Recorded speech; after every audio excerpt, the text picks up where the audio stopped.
रूपा भांगिला सुनार गर्भ।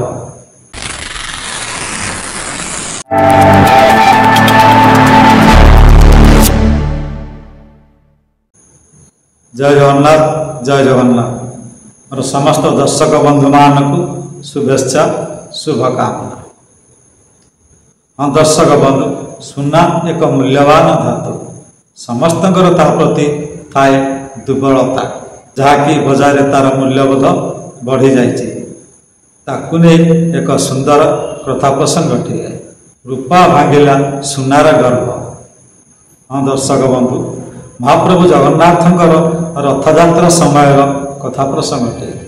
महाप्रभु जिते बड़े रथयात्रा करने को जन्ममाटी को जाती और से 7 दिन रही पुणी निज श्रीमंदिर को फेरी आसी था। श्रीमंदिर को जीवा पूर्व महाप्रभु रथ उपर सुनार बेश होता। से सुनार बेश हवा समय महाप्रभु सुनार मुकुट एवं अनेक प्रकार आभूषण भूषित होता। महाप्रभु बहुत सुंदर देखा जाते। आउ से सुनार मुकुट और सुनार आभूषण महाप्रभु पिंधि सुनार मन में गर्व अहंकार जे न कहले न सरे। महाप्रभु का पाद तले रूपार पादुका स्थापन थाए। से सुना रूपा को टिके देखे राग अहंकार कहते, अरे ए रूपा देखे मु केमिति महाप्रभुंकर मथारे विराजमान अच्छी, महाप्रभु मथारे मु स्थापन होती। तू सर्वदा प्रभुंकर पाद तले। तो ठारू मोर मूल्यबोध अनेक उपाय। ये भली निजक गर्व अहंकार करी से रूपा को देखे देखे अनेक कथा कहता है। हेले रूपा मनरे टिके दुख न थाए कि गर्व अहंकार न थाए और निजक धन्य मन थाए। कहीं से महाप्रभु जगन्नाथंकर पाद तले ही थाए।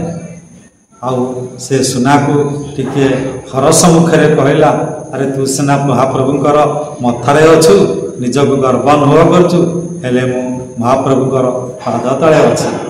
जो पाद को जगत जननी माँ लक्ष्मी ठाकुराणी सेवा करिछंती।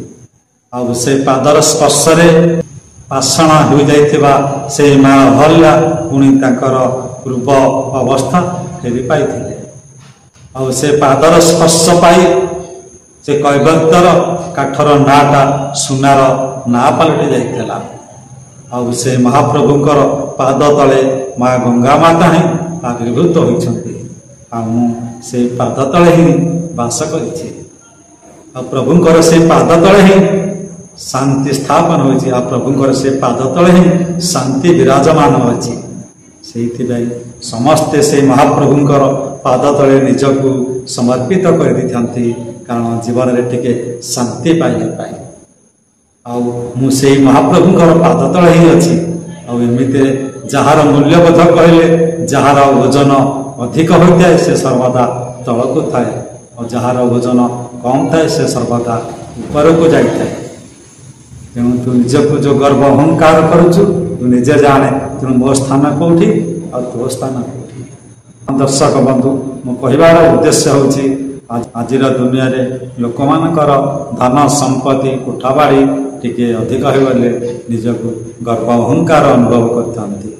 तेणु निजक गर्व अहंकार अनुभव करता से लोक मानकु मोर से निवेदन सर्वदा से प्रभुंकर पाद तले ही निजकु कर दिया समर्पण।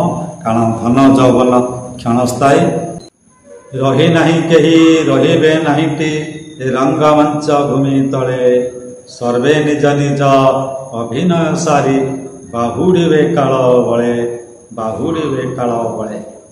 हाँ दर्शक बंधु, आमे आसीचे दिने जीवा दिने। तेणु सर्वदा निजक से महाप्रभु जगन्नाथ पाखरे निजक समर्पित कर दियो।